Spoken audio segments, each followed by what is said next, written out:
prosperity in every household, joy to everyone. It was King Zhengzhou's dream to build an ideal city in Hwasong. He wished to see every family live prosperously and all the people living happily in the new city.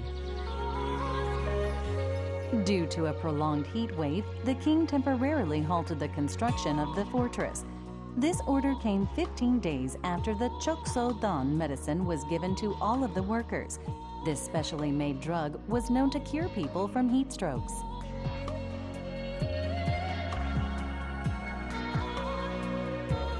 As the supreme ruler of the kingdom who had the power to set national policy, it was unheard of for the king to suspend work on an ongoing project.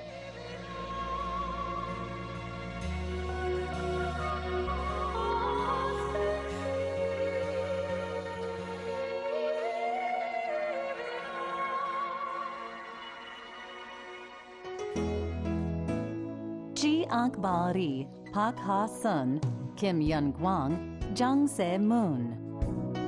These are the names of the workers who built the fortress. Records were kept about how much the workers were paid and how long they worked on the construction. It was the first time that the workers were given a salary for working on a national project, since in a monarchy, the king had the power to enslave the people and force them to work on any national project.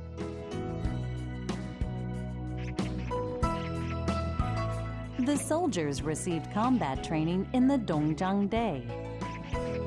Dongjang-dae was also a place where the king hosted parties for the workers to reward them for their hard work. The people admired the king for his compassion and worked as hard as they could to build Hwasong. This is the most peculiar structure in Hwasong. The lone structure stands on top of the fortress wall, which is not an ideal place to defend the city. But the builders decided to build the structure in a spiral shape to overcome its weak position. This also allowed the soldiers inside of the tower to attack the enemy from all sides.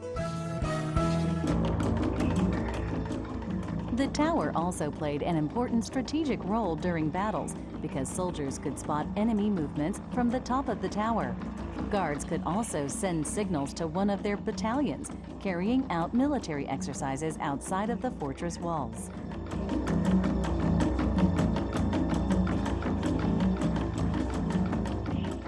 When the city was in danger, the guards would immediately light a torch in the Bongdong, which would send a signal that enemies were approaching. Bongdong was situated across from the king's temporary palace and Sojangdae, where the generals could see the entire city of Hwasong.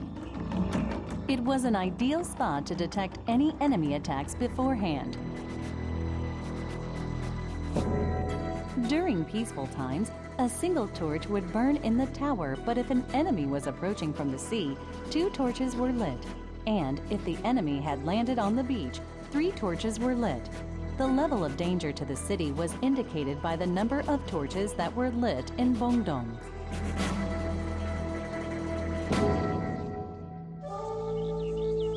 During emergencies, the people were able to enter the fortress through a hidden door. At first glance, there doesn't seem to be a door anywhere in sight. When the city was under siege by invaders, emergency supplies and weapons were transported through this door. The enemy had no idea that a door existed along the fortress walls. The path was very long and looked similar to the slender shape of a pheasant's tail. Similar to how a pheasant safely watches its surroundings behind bushes, the fortress walls were built over steep mountain hills to allow guards to spot any invaders from their high perches.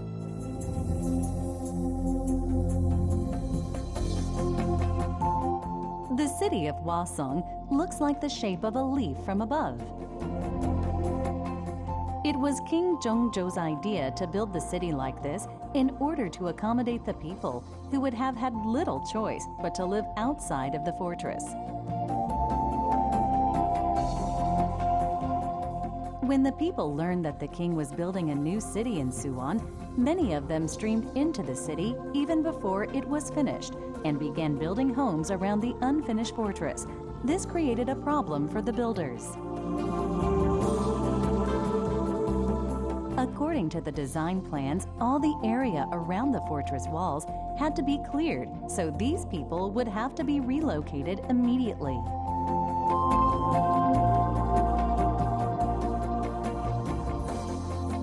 King Jeongjo was a wise king and presented a solution to this problem. There is a stream that passes through Suwon that is called the Willow River.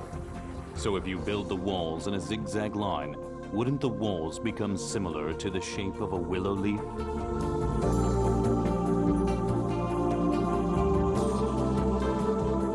And this is how the walls of Hwasong took on the shape of a leaf. King Jeongjo truly showed how much he cared for the safety and well-being of his people through his wise advice. The long path from where guards could spot any enemies from afar protruded from the fortress like the long end of a leaf.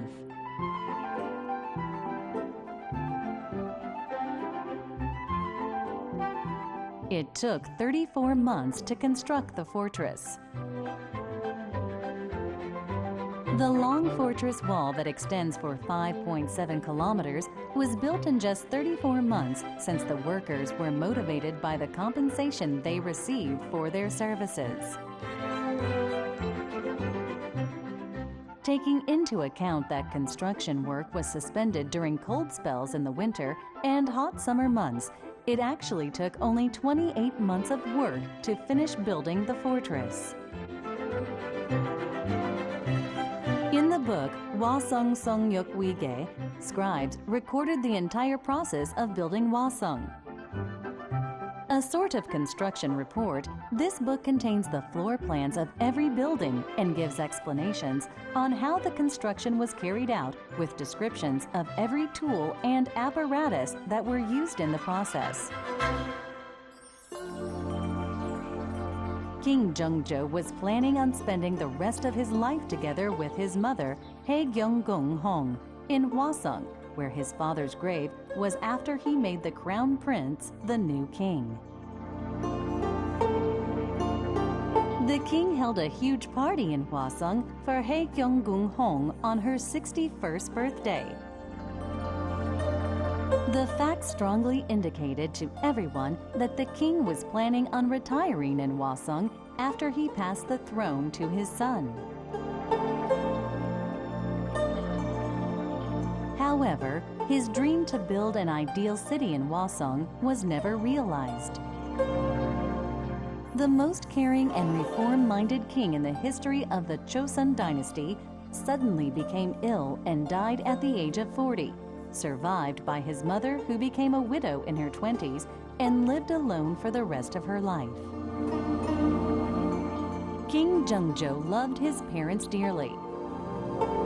He was also the most caring king in the history of the Joseon dynasty. His legacy still remains like a never-ending echo.